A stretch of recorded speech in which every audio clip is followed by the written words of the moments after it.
Hi everyone, welcome to our next and seventh Workplace Ninjas Netherlands live Ask Us Anything recording. This recording was scheduled for last week, but the weather conditions in the US and Canada were so hot that we postponed the meeting till now. My name is Frans Oudendorp, and as always, together with my friend Ronny de Jong, we are hosting these monthly live Ask Us Anything sessions. Feel free to reach out to us if you have any doubts, questions, feedback, or anything else, so we can learn from you. You can do that through our social channels, but also through email at ronny@wpninjas.nl or frans@wpninjas.nl. So this is a live recording, and this one will be shared afterwards on YouTube and as a podcast on the different media. The availability will be announced on our social channels, so keep an eye on that. If you have any questions regarding this topic, feel free to ask the questions in the chat so we can address them in the conversation. That's all for the housekeeping of today's recording. Let's move forward. Ronny, welcome. What is the topic for today and who are joining us? Yes, Frans, thank you for the brief introduction. Hi, welcome everyone. Thank you for joining us in another episode of Live Ask Us Anything. And the topic for today, Frans, how surprisingly, that's Microsoft Teams and security. And I think that's a topic which is relevant more than ever.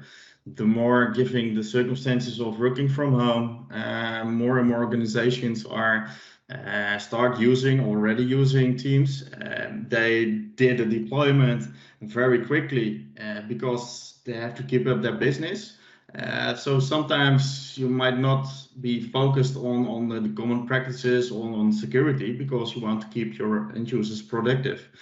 So that's the topic for today. And I'd like to welcome our guests, starting by John. Thank you for being here. Brad is also joining as well from Microsoft. And with them, and hopefully Stephen is also joining, but we will discuss this topic. Have a warm welcome to you guys. And thanks again for joining. And before we continue, please can you briefly introduce yourself, starting with John? Yeah, thanks, Ronny. Hi, everyone. My name is John Gruszczyk. I work at Microsoft, managing anything Teams, security, compliance, and privacy related. Before that, I worked as a field consultant in our Microsoft consulting services, so helping global customers deploy anything from Office 365 to Azure. So did a bit of everything. And I agree, this topic is as relevant as ever. So I'm super excited to talk with y'all. Brett? Yeah, hi, I'm Brett. I work on the Teams marketing team in where we're around IT skilling, training for IT pros on Teams, everything Teams, and I also work on Teams for the government space as well. And I've been working on Windows Enterprise, M365, and Teams over the last 12 years. Okay, cool, awesome. So with you guys, we have a lot of experience and knowledge when it comes to Teams.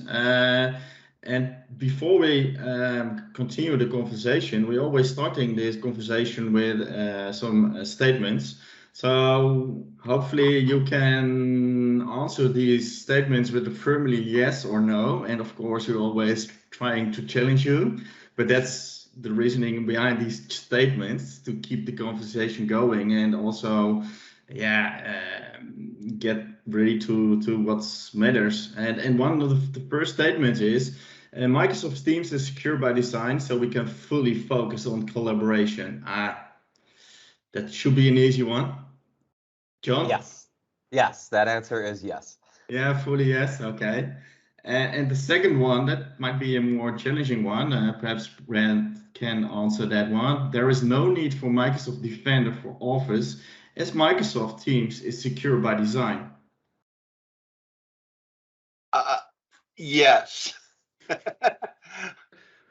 Yes, Okay. Microsoft Teams is secure by design, but Defender is widely recommended in all uses. Okay, fair point. And the third one, collaboration cloud tools are on the rise for collaboration with the business. Microsoft Teams is actually the holy grail. Yeah. That answers a yes. Yeah. I like that question too. And I'll add to that, Ronnie. Teams is one of Microsoft's fastest growing products we've ever seen. And Brett's been around as a vendor for quite a while, more experience than I have. The scale and adoption, as you called out, Ronnie, and the quickness of deployment of Teams is something that's never quite been seen before in the company. yeah. Teams is definitely the fastest growing product. I mean, it's comparable to Windows as a product itself. Yeah, I believe that's impressive, guys. That's how I can imagine. A few years ago, I was on the campus, and we heard about Teams, and there are also flyers on all the campus, on every building. It was a purple with a T, and what the heck? It was completely new. But yeah, I couldn't imagine myself that Teams would be quickly adopted as we using it today. But that's great. So yeah, today we're talking about security, and that's actually what we all mentioned.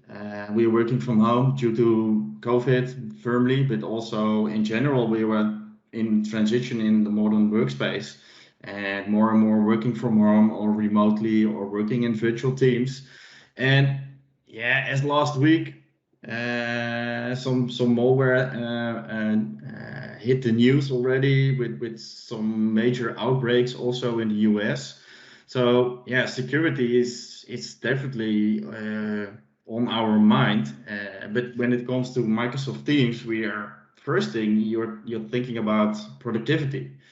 And yeah, I can imagine that security is becoming the second topic or the third one. So that's why we are having you here. So discussing what exactly security means from a team's perspective, from a productivity perspective. So one of the major questions we're having is Teams is that large ecosystem. How you as Microsoft are you keeping up the system secure and up and running from all these threats from outside? Can you provide us some brief insight about that? Yeah. Yeah, absolutely, Ronnie. And one of the things that I think is important to land is Teams is obviously a very fast growing, widely adopted product, but it's one of the key things that we can offer through security is its integration with the larger Microsoft ecosystem. And so that means being able to plug into the Microsoft 365 services that Ronnie, you mentioned earlier, like Defender.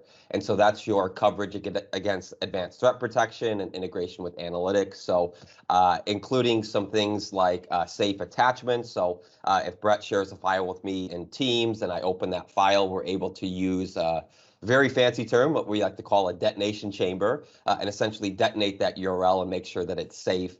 So that's really where a lot of the baseline security starts, is the fact that Teams can integrate across M365. So a lot of those same security compliance offerings or capabilities you're applying through mail with Exchange or SharePoint Online, Teams integrates into that.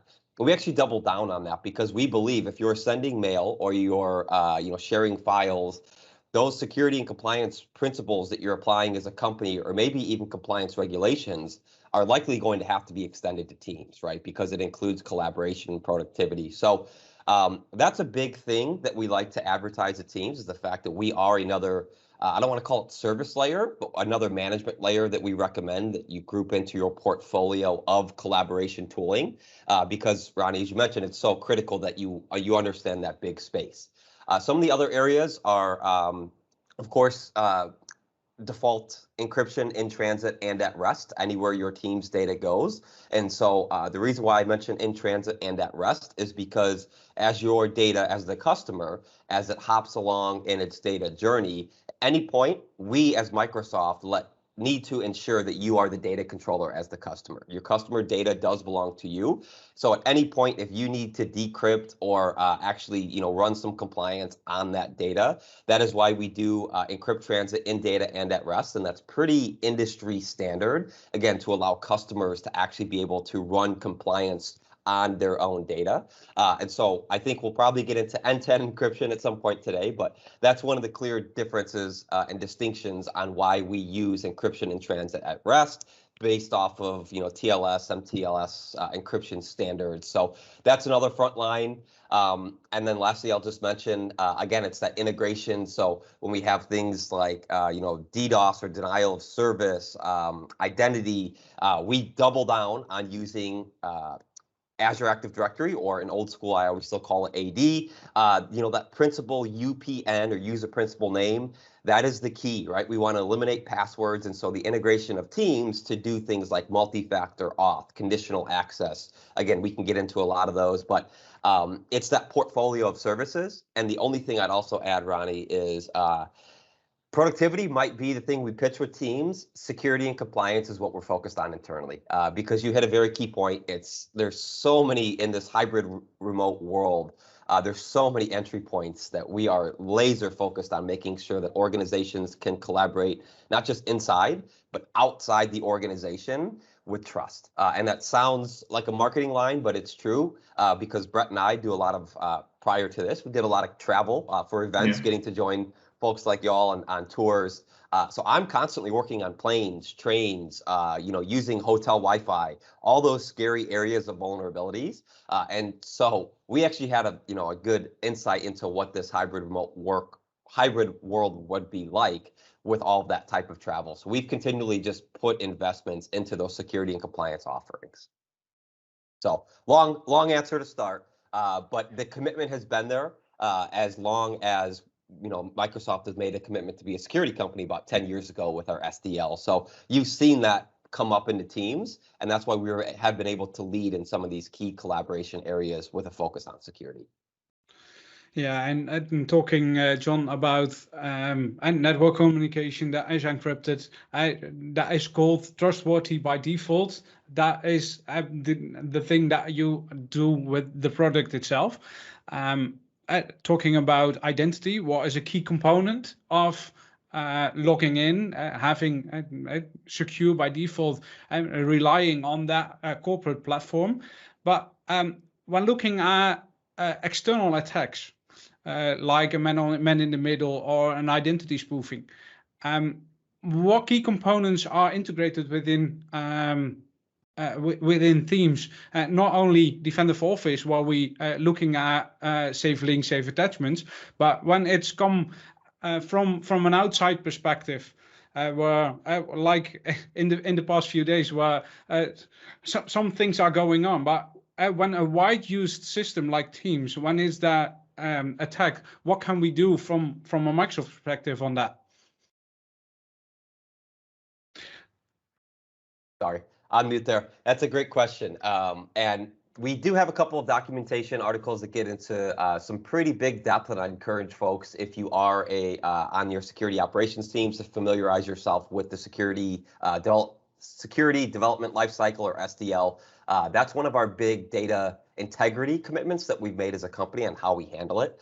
But as we get into the actual Teams client itself, I think one of the most important things, of course, is doubling down on TLS, MTLS, encrypted communications, and encrypted traffic anywhere we're using Teams data. And then it's that integration of Azure Active Directory, and being able to use, again, I keep calling it the UPN, as that pivot point to have integration into any type of network monitoring services. So when we talk about things like DDoS or other of the kind of brute force attacks, RTP relays, we're relying on some of this, the basic internet protocols. So again, TLS, MTLS. And as we start to take a look at something like our basic framework or identity models, that is when we do pivot off of Azure Active Directory being the control plane. Again, I think we ran a marketing scheme on that a couple months ago or a year ago, of identity being the control plane. And it really is, because you start to build into different services like a CASB provider, a cloud app security, whether it's Microsoft or a third party. Again, we want to be able to start to understand, is Teams using third-party apps? What are those third-party apps? What type of data or access do they have into Teams, and vice versa? And then as well as being able to use Azure Network Monitoring on the back end to make sure we're looking to see if there were any spoofs, anything like that. And then also Azure Sentinel is something, or a security event management software. SIEM is commonly referred to, is something that can actually do all that data analytics, ingest logs, and start to identify, hey, are there things like people doing malicious activity in deep within teams, like mass deletions, or for instance, one of the really cool logs that you can actually run and query is to understand if someone recently joined a team and downloaded a lot of content and left that team, right? And that's something that it's near impossible for a basic IT admin to discover, but that's a report that can pop up. So I think we're starting to get into this age where analytics is more important than ever, and kind of that real-time assessment. And so a lot of those things where we're looking at, vulnerabilities or breaches or potential opportunities, we need to have that kind of intelligent tooling that's running that, Frans, every time you log into Teams, unfortunately, we want to make sure you're doing it from a secure location, that it's from a trusted network location, that there's not anything going on behind your identity, that we're not seeing you hop from, let's say, Germany to the Netherlands to the US in a very short period, because then we've identified that's probably not Frans, unfortunately. We're seeing a relay go through. So I think when we talk about basic built-in security, it's a lot of just industry standard protocols, TLS, MTLS, and some of the basics we do through Azure Active Directory. It's really where you start to double down on some of those advanced services and analytics to start to run queries like that, to start to assess where that identity is or where that person is, and then start to query around that. Yeah. There are so many data in the Microsoft 365 ecosystem, and making the data actionable, that's one of the vast majorities where we as companies, but also from IT organizations, can benefit of it. And you mentioned like the CASB. I think it would be great having these kind of insights and metrics also by default in, for example, the Teams admin site or portal. But often what I do see is those advanced insights comes also with the advanced security solutions like the E5.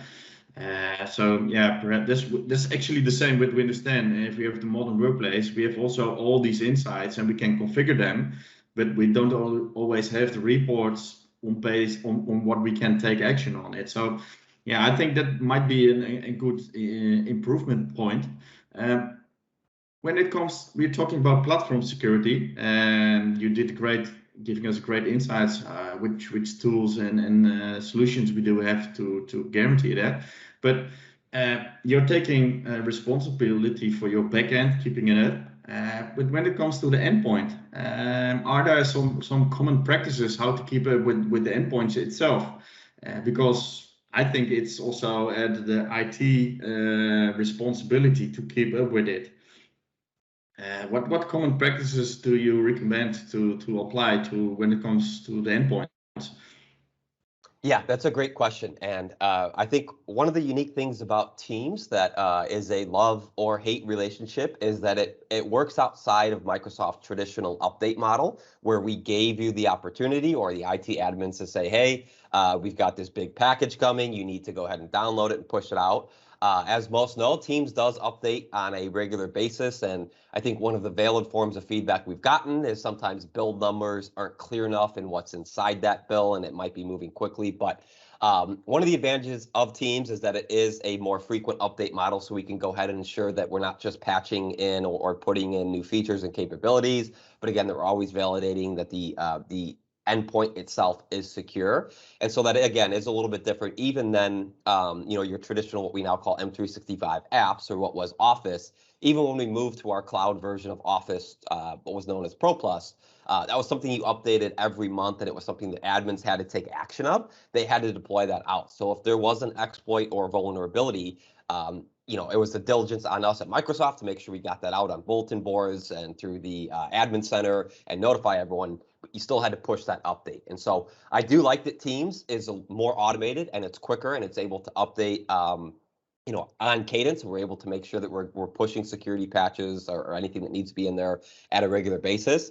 And then from a general endpoint standpoint, if we're talking about a device, We want to make sure we're doing things like having multi-factor authentication when you log into it. So it's even going outside of the Teams client itself. We want to make sure that that identity is secure as they're logging into the device, as they're using throughout the device. So it's basic, threat scanning, whether it's through antivirus or something that's constantly working on the computer to make sure that there's no key logging, activities like that. Teams as the client itself is fairly lightweight. It's a fairly, I think it uses a lot of memory is another feedback we hear, but from a client itself, it's a fairly lightweight client that there's not a whole lot of security native to Teams. Again, we get that power from Microsoft 365 with things like safe links and safe attachments. But I do think the update model is something very key to talk on, because I think not to cause any concern, but a lot of the breaches we do here come from lack of updates or lack of patching.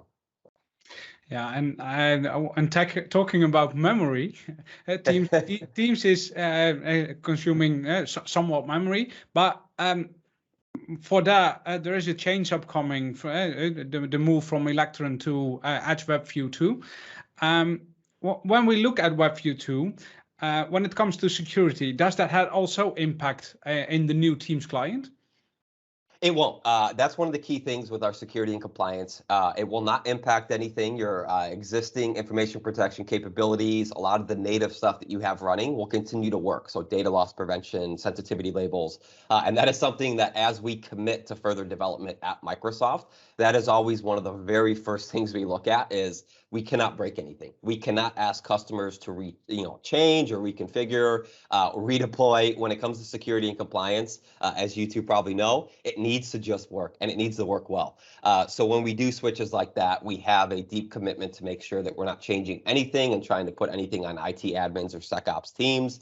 We want it to be as native as possible. But I know you two have probably gone through a lot of deployments where we say it's going to be as easy as possible, and it might be a little bit more difficult. But the idea is, yes, that we will only have build in more security capabilities or advanced capabilities in the switch. Yeah, and when talking about updates, one step back again regarding the updates. I know there was a Teams wide installer that must be done in the all users or from an admin perspective, and we have also the possibility to install in the users context. Does that make sense when updating the stuff? The Teams wide installer that we running on different machines, and so we can deploy it wide in a company, or the standalone that we can download and install it by yourself as an end user? Yeah, I think in my experience when I was in software deployment for large companies, I almost never worked with a company that allowed end users to install their own software. So most of the time admin privileges were blocked, and if the end user wanted to ever install anything, it had to go through a ticketing process and elevated requests to install. So I think most large organizations will argue that it should be controlled by IT, and it should be a pushed package or something, even that they can go to a software center and request the download formally through the company and never through Microsoft.com. That is something that we do want to allow is in the case that if you are working outside your normal device and you need to actually hop on a Teams call, that's where we go back to how this conversation kind of started. How can we secure that? So let's say, Frans, you forgot your device, you needed to join this meeting, you're able to download Teams from MicrosoftTeams.com, get it installed on there. I should say I don't know that we actually own that URL. So let's say you download Microsoft Teams, you get it installed. The key thing there is, again, we then start querying your identity. So we see that you've logged into a brand new device and you've logged into Teams. So that's when things through the Azure Active Directory Admin Center, MCAS, any of those protections start immediately working, because we've recognized you, Frans, as the wonderful person that you are, that we can start enforcing security measures on. So I think, again, you'll see most organizations opt for a manual or automatic push from the IT level and not allow end users to install. But if they do allow it to install, while we can't guarantee they're installing the right Teams.exe package, assuming that they have, as soon as they've logged in with that organizational ID, we start enforcing any type of security compliance principles that are set at that kind of identity attribute level. Cool. Yeah, we talked about the platform security. We talked about operational security. When it comes to data lifecycle and governance, to some extent, do you see that governance is also part of the security posture of using Teams? Or do you see it differently? Because, most important thing is that we are able to be productive as much as possible. And of course, we want to do it in a controlled and secure way. But when it comes to governance, next topic, it's always not the most famous or popular topic, but that's also why we have this discussion here, because personally, I think it's definitely part of the approach. And to wrap it up later on, we will ask you some rules of thumb when it comes to common practices, how to keep up with teams. But back to governance, do you see it really as an extent of your security of teams, or? Absolutely. I 100% agree. It is a very critical component, and I'd argue it's probably the one thing that doesn't get talked about as much in executive type meetings and maybe sales pitches and some of the higher level discussions. But absolutely, governance was when Teams first came out, it was top of mind right away, right? One of the very first issues we actually ran into that was a good piece of feedback was, hey, how come we can't build a team on an existing SharePoint site? Things like that, right? And it started creating all these SharePoint sites that are a huge alarm as they start to sprawl out. So governance, absolutely, because it goes to things like naming conventions, being able to name teams, or potentially even have to block names. We talk about auto expiration of teams, or how to handle the expiration of them. All those include things, not that most customers are concerned with blowing out their tenant storage, but it just means things getting created. It means data that you don't know about that's still living out there. And a lot of these, why governance is so important, is if you face compliance or industry regulations that mean actual fines, money, if you do not handle that data properly or know that data exists. And so, again, I think it goes back to things like expiration, because if, Ronny, if you decided, hey, we just got teams, I'm going to create 100 teams just to have fun and create something new. Most organizations don't want you to allow to do that, because then we don't know what's stored in those teams, and an IT person will have to go through and manually check or reach out to you, delete. So it is very important to have governance controls, I think, from many, many different angles, from who can create teams, who can delete them, what type of naming conventions we're applying. So in my opinion, governance in the IT world is probably number one, and is looped in there with security, compliance, management, governance.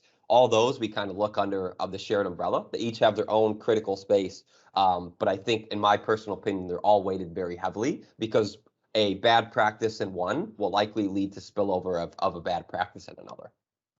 Yeah, what you mentioned I recognize it myself when working in projects. It's straightforward. It's quite easy to create teams and create a new project.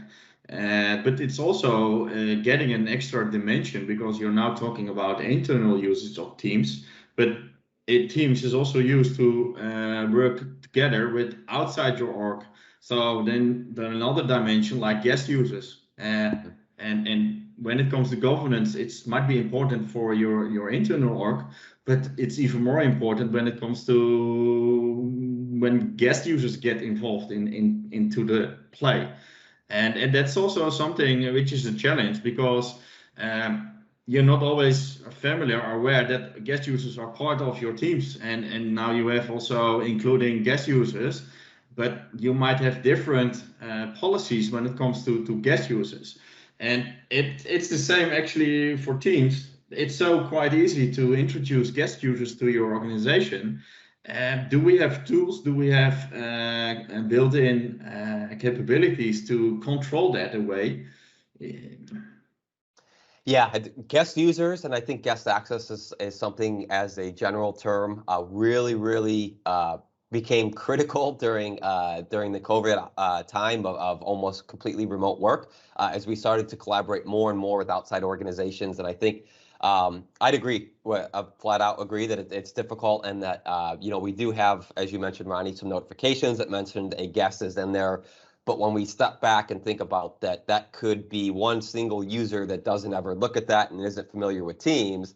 They could share that internal, nuclear launch spec plan in there because they think it's a safe space, and it's actually not because they didn't see that little label up there.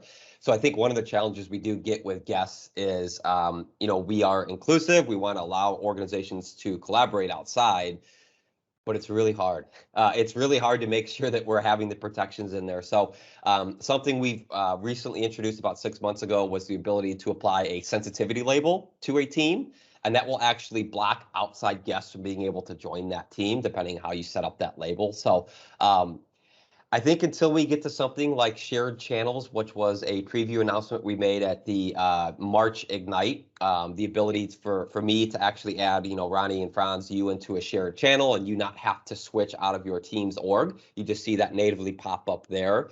That will be a big step forward.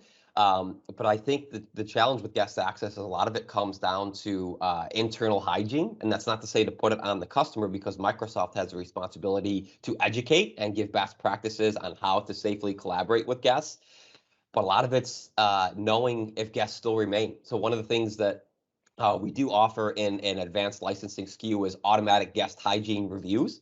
So essentially in AAD, it's constantly scanning and seeing, hey, when was the last time this person was inside your tenant and they did stuff? If they've, gone outside an X date, we probably might want to remove them and cut off their access, because I think that's one of the biggest things I hear from customers is guests just hang out in there and they no longer need access to the org, and it's easy to keep them in there. Or again, we go back to governance. Let's say all of us had a great team project that we worked, in a collaborated space. Maybe I never delete that team. And so you two are guest users. So we are actually working on an internal kind of larger, I don't want to call it a white paper, but some good best practice guidance. And again, I will admit it's on Microsoft to train a lot of that and talk about, what is the best situation. But I think that is the challenge with guest access, is a lot of it is internal hygiene, internal governance, and internal training and education, which we know is just very difficult to do. Yeah, are you referring to the identity governance, like access packages with HYD Premium? Yes. With the IG? Yes. Because I think that's a good start, because with using access packages and controlling your team's access, then you have kind of a control. And if someone is leaving a project and it's not part of another teams, then it's completely removed or disposed from your tenant. And it's not only keeping up with your teams then, but also with your guest identities in your entire org. Yes, that absolutely. And so it's the policy packages I think are great. They're something that can be applied in a lot of good situations. We've actually done a lot of space or work there in the education space, and that's another area where guest access is critical, extremely critical. We saw a lot of very heartbreaking scenarios where folks were getting into meetings they shouldn't, disrupting them, just very sad, difficult situations across the video conferencing industry, right? And that's why we're talking about security here today. So I think policy packages, anything we can do to help IT not have to, I mean this in the nicest way, not have to think on their own, that they can go and say, hey, Microsoft stamps this as a best practice that we can leverage. It's something that Microsoft is doing itself. We want to share that. And that's something that even when I came from the consulting field over to corporate, the question never ends where someone asks me, how are you doing at Microsoft? How are other customers doing it? And I think in this world of integration, we need to do a better job at continuing to share those stories. Yeah, it's good to hear that the sharing of knowledge that is done with customers also at Microsoft, that we shared outside the company, because everyone can learn from that. And with that, we are creating a safer world with all of us. We have talked about the platform security, governance, and we have the platform as it is. We have installed it on our desktop, the client, and now what? Then we are going to use the Teams environment. We're putting in data in it. What about data when we put it in Teams? How can we secure that data within Teams when it's shared with externals? Yes, great question. The first thing I think is always most important is getting something like data loss prevention or DLP set up, even at the E3 SKU capability level. This is not going to apply to your internal one-to-one chats, but it's at least going to give you some holistic coverage in Teams. And what data loss prevention is going to do is it's going to look for those kind of machine learning, AI recognizable data patterns that are likely compliance or regulatory obligations. So things like passport numbers, health numbers, things that can be machine learned and recognized. But the important part is we have that structured data that DLP can identify.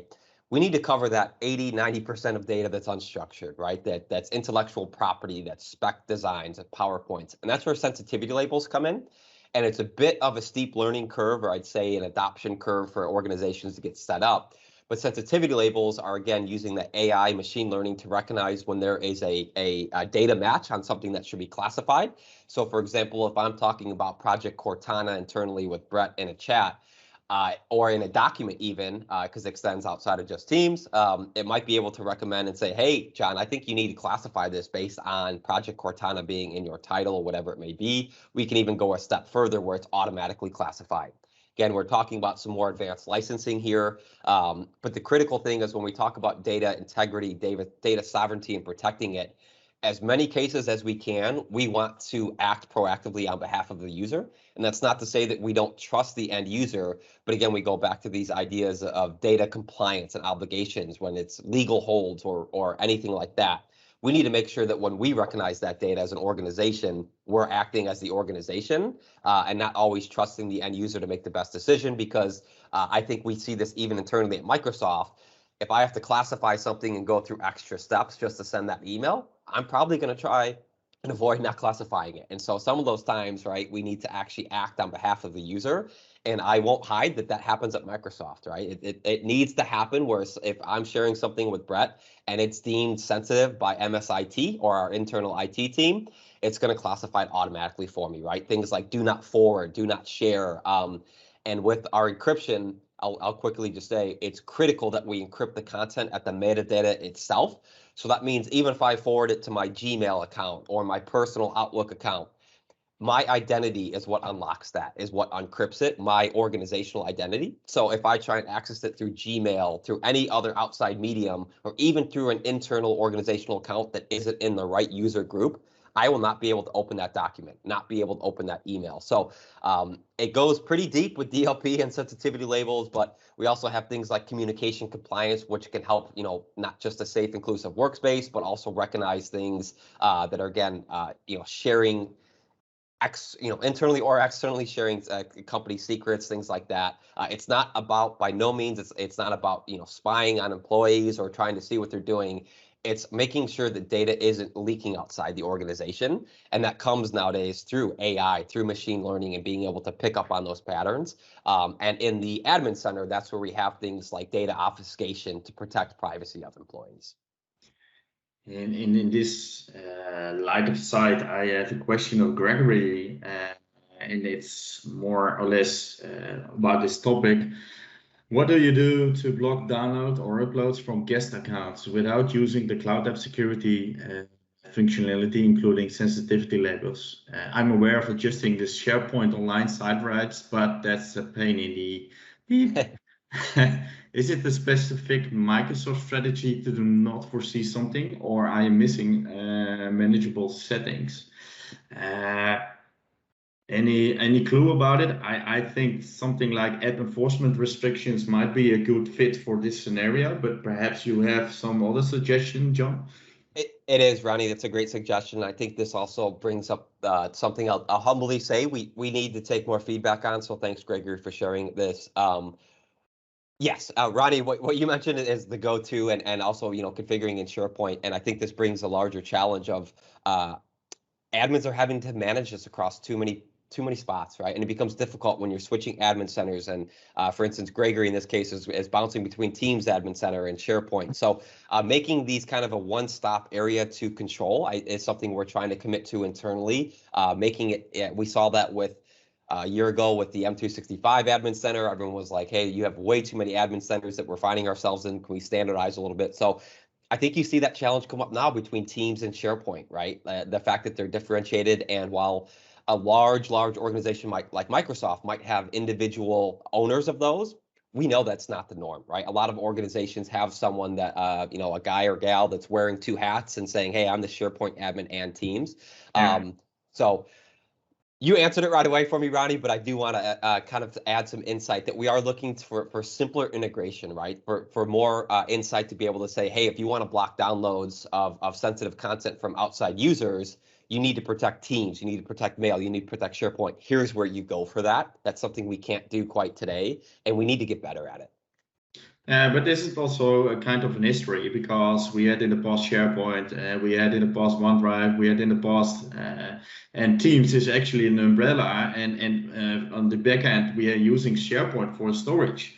And it's the same with modern authentication or disabling legacy authentication. There, you can do it by conditional access, but you can also do it on the service level. And that's actually emphasizing what you're putting in as an example. There are so many admin centers, and I think there is a big ask to consolidate all those and having a one single experience. And I believe we are already on that way, heading to.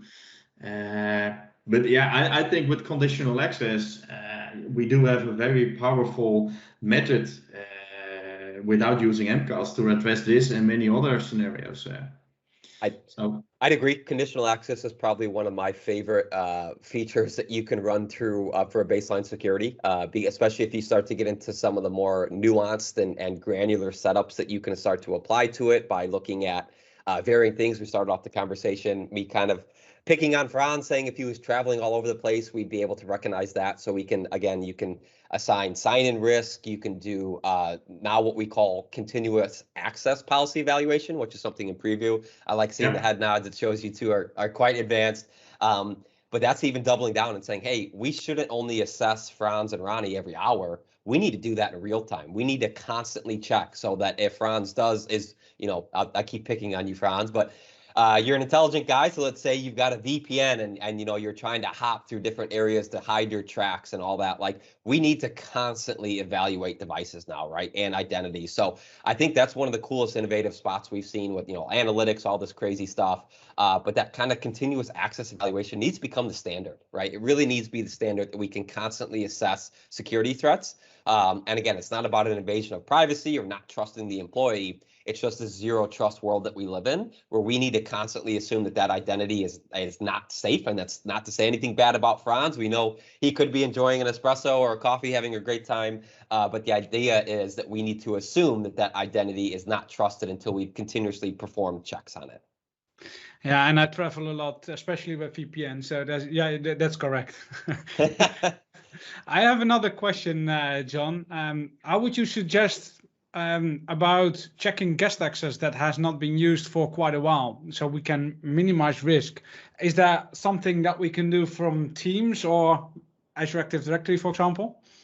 Yes, I think this is one of our weakest points. Again, I'll be quite honest, that the automated review or hygiene review is part of an AAD P2 licensing, so a premium upsell, which a lot of customers come to us and say, hey, we don't have that licensing, so what's your answer right now? Something I can share is we are looking at building more guest hygiene reviews in natively. So again, not an uppaid licensing, default with E3. So that's something that you can hopefully, fingers crossed, look forward to towards the September, October timeframe of when our next Ignite moment will be. We can share some more on there, because I think it is on us at Microsoft to take the lead and say, hey, we recognize that there are advanced features here that are worth a paid premium, but we need to help organizations keep data secure, because I do believe that that is one of the most open, risky areas for organizations, is when you bring guests in, are those guests going out? Right? Are we removing their access when needed? And in most cases, we find that they're not. And so something we are doubling down on is the idea, can we just surface a basic report, right? That says, hey, Frans and Ronny, you have this, these guests that have been inactive for this long, you might want to remove them. While it's still going to be a manual process for you, we can at least alert and notify you, whereas something like more advanced capabilities are going to automatically remove those folks or put them in a group or remove their access, whatever it may be. So something we are looking at is, can we do a very basic report at least and let folks know? Otherwise, it is unfortunately a very manual process. As you two probably both know, it's going and looking at, guests inside your tenant. And that's something that I would say I don't think many IT or SecOps teams have the time to do. It's undoable, particularly for enterprise customers. That's all you have to never let them in. But that's, you're breaking the strength of collaboration and being productive. So it's how you say that, it's a bit of contradictory to each other. From one side, you're loving the guest access in the future, but from the other side, you have the hygiene to keep up with. That's interesting insights, and then also giving the time, John. It's time flies when you have fun. But to wrap it up, we started with mentioning addressing the security from a team's perspective, the platform security from an operational perspective, and ending up with the governance part of it. Just to wrap it up, because it is definitely illustrating, it's not only teams we are talking about. We checked or touched many aspects around teams. So to give us a top 3 at least from where to start with teams and using it in a secure way, what would look like in your top 3 items to address and keep in mind when working with teams, and perhaps not only limited to teams, but in general for the Microsoft 365 productivity suite? That's an outstanding question. I love it.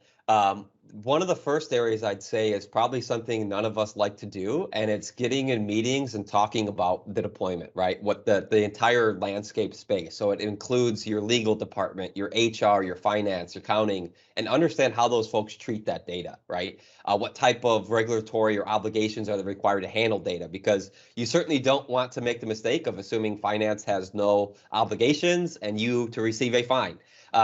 So I think one of the first key steps, if you're lucky enough to be a customer that can plan a team's deployment, because Ronny, I like that you called that out. A lot of customers in this video conferencing world didn't have the leniency to actually plan a deployment. They were told we need to get up and running ASAP. And so for those customers that might not have had that chance to do some of this planning, talk with each other, understand what type of data is being handled, compliance, regulatory obligations that you do need to meet. And then we'd start to hop into the capabilities. So the second one would be your basic data prevention capabilities. So that's DLP or data loss prevention, and then sensitivity labels. If I could pick one of those two, I'd say sensitivity labels, because it goes, both DLP and sensitivity labels go across that M365 platform. But again, sensitivity labels are what are handling that bigger space of unstructured data. And then I'd say the third area is start to really hone in the Azure Active Directory Center. Identity is the control plane of everything we do. So it's enabling features, more advanced features, MCAS, conditional access. The number one thing we always tell folks to do is set up MFA, and I think we still always land on deaf ears. And so I'll echo things like that. It's very baseline security measures would be the third thing I'd say. But I'm going to be biased and say if I could pick only one thing, it would be sensitivity labels. Getting sensitivity labels set up within your organization just to apply to documents, to have the AI recognition to start to recommend classifications, to encrypt email, and then again when we start to apply it into Teams, we can do things like restrict guests from it, and then. One of the bets or investments we've been asked to make from our audience is actually, hey, we want to see sensitivity labels extend even further. Can we apply it to one-on-one chats? Can we apply it to individual channels and chats? So we see that as positive reinforcement. The sensitivity labels is great, but it's one of those areas that's kind of hard to get started with, but it makes a very, very critical impact. And I would love to hear both of your opinions. If maybe the top thing you think to secure collaboration or to kind of lock down that platform. Yeah, you hit at least one of my favorite, and it's actually the opposite order. I would personally start with identity, because identity is the fundament, because it's your identity which grants access to the data. Without being your identity in a secure way, you're not able to access your data. But for the rest, I'm on the same page with you, John. That's definitely, and sensitivity labels, DLP, it's the same with governance. We always start with productivity, and then that part is always following instead of start planning up front with it. The same with understanding what data is being handled. So that's a quite, yeah, I think a great key takeaway from this session. It's not only identity, it's not only deploying, but be aware of what data is being shared or leaving your company in potential. So that great insights. I love it. Thanks, John. Yeah. Yeah, and with that, I'd like to thank you. Yeah, I imagine we can continue talking about this topic. I'm getting more excited over time, but yeah, we have to wrap it up. Thank you, big thanks for you, John and Brett, for having you here. And I'd like to hand it over to Frans to wrap it up. The last few notes. The next event of our Workplace Ninjas community is tomorrow on the 6th of July. Jeremy Moskowitz will give a webinar about how not to be hacked, recommendations from an actual ransomware attacker. So probably you should join that one. Our next live Ask Us Anything is next week on the 13th of July. Same time. In this session, we will discuss the pandemic and community, what brought us the pandemic in relation to the community, what we have learned from it, what will be different, etc. That is also the last one right before our summer break. So if you have topics, other questions, please share them with us. For now, I say thank you. And until next week in a new version of Live Ask Us Anything. See you then. Bye-bye.